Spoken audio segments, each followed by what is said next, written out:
In episode 5 of Butareba, series brings Mr. Pig and Jess to the spot of the monastery that burned down 5 years ago. As a token of her respect, Jess chooses to leave flowers. A youthful man named Knot and his dog are found here. Knot appears to be welding his blades. Jess is confused about him at first.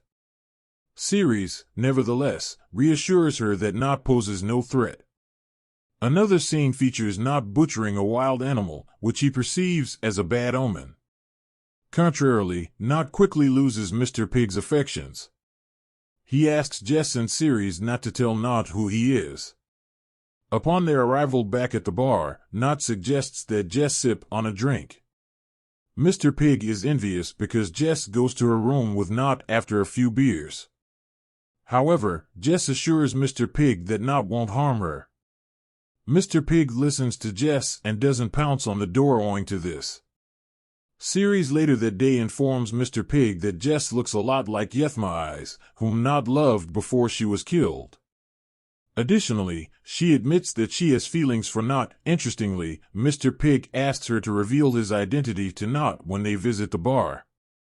At the bar, Ceres introduces Knot to Mr. Pig. Mr. Pig reveals the fact that he is, in fact, a human trapped in a pig's body.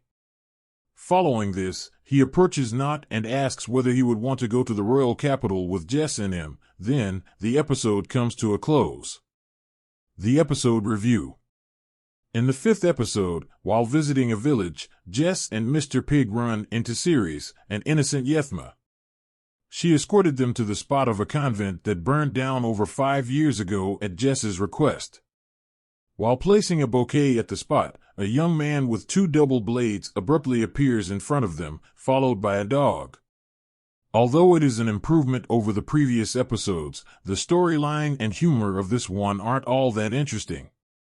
The story points are getting a little more intriguing, and the humor isn't as awful as it once was. If the show keeps going in the same direction as it has lately, it will be intriguing to watch the manner in which the storyline unfolds.